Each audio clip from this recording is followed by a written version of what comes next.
The Real Robinson Crusoe. How Alexander Selkirk survived alone for 4 years.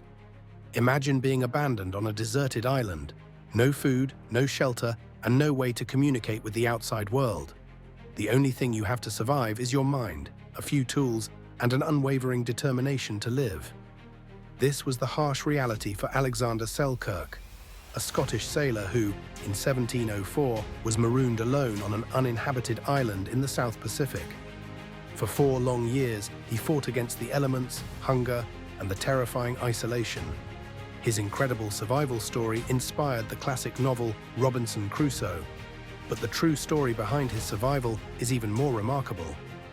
It was 1704, and Alexander Selkirk was a sailor aboard the British privateer ship Cinque Ports. After a heated argument with the captain over the condition of the ship, Selkirk made a bold decision. He demanded to be left on an uninhabited island. Unbeknownst to him, this moment of defiance would lead to one of the most extraordinary survival stories in history. The island, known as Maza Tierra, now part of Chile's Juan Fernandez Islands, was a remote and inhospitable place. There were no human inhabitants, just wild goats, dense forests, and the relentless forces of nature. Left with nothing more than a knife, a musket, a Bible, and a few days' supply of food, Selkirk was cast into the wilderness, alone and desperate. At first, Selkirk was overwhelmed by the reality of his situation. He had no idea how long he'd be there, nor if anyone would ever come to rescue him. But as the days turned into weeks, and the weeks turned into months, Selkirk began to adapt. He used his knowledge of the sea, survival, and basic tools to forge a life for himself on the island. The first challenge Selkirk faced was finding food. With no fishing gear, he relied on his musket to hunt the wild goats that roamed the island. He also made use of the island's natural resources, using his knife to build a shelter from branches and leaves.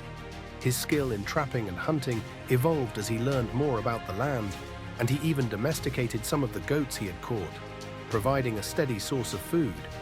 Water was another challenge. Selkirk relied on rainfall to collect water, fashioning makeshift containers to catch it. The isolation was brutal, and the constant struggle to stay alive took its toll on his physical and mental health. But his will to survive never wavered. He would often pray, read the Bible, and engage in deep reflection to keep his spirits up. One of the most fascinating aspects of Selkirk's story is the way he used the time to learn more about the natural world.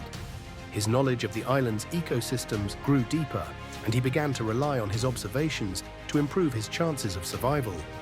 He even learned to read the stars, navigating the island's terrain at night to explore for more food sources.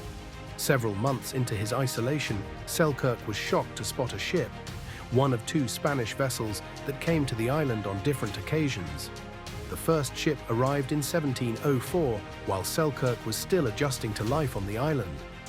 When he saw the crew of the Spanish ship, he attempted to approach them, but fearing they would take him captive or recognize him as a former enemy, Selkirk quickly fled into the jungle, choosing to stay isolated rather than risk capture.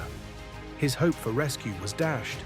As the months stretched on, Selkirk's isolation grew even more intense. He was cut off from all human contact, and the days blended together. It wasn't just the physical strain of survival that wore him down, it was the crushing loneliness. He would often talk to himself, and sometimes he even believed he heard voices in the wind or saw shadows in the trees, a testament to the mental strain of being completely alone for such a long time. One of the most incredible elements of his story is how he managed to keep his sanity intact.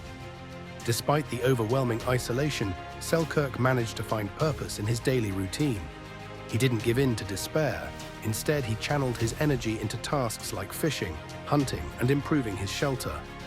The island itself seemed to be a battleground.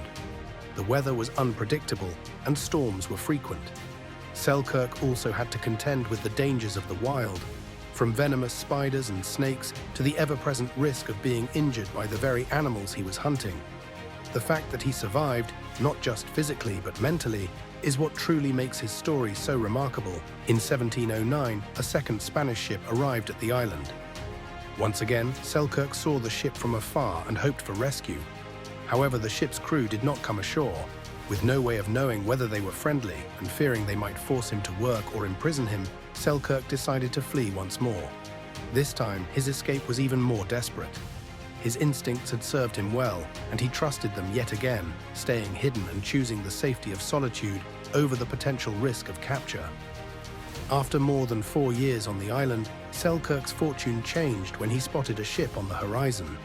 It was 1709, and he had all but given up hope of being rescued. The ship that appeared was the Duke, a British vessel that had been sent on a mission to find and rescue him after hearing of his marooning. The sight of that ship on the horizon must have felt like a dream. But it wasn't just his physical survival that amazed the crew. It was how well he had adapted to life on the island. By the time he was rescued, Selkirk had become strong, resourceful, and even tanned from his years in the sun. He had not only survived, he had thrived. His experience left him more resilient than ever, a living testament to the power of the human spirit. Selkirk's incredible tale didn't just end with his rescue. His story spread far and wide, and it soon caught the attention of the famous writer Daniel Defoe. Defoe, inspired by Selkirk's story, wrote the novel Robinson Crusoe in 1719. The fictional character of Crusoe is widely regarded as being based on Selkirk's real-life experiences, although Crusoe's story is much more dramatic and romanticized. Selkirk's tale became iconic. His survival in the face of isolation, his resourcefulness, and his ability to live off the land captured the imagination of people around the world. His experience became a symbol of human resilience and the ability to adapt when faced with the most extreme conditions.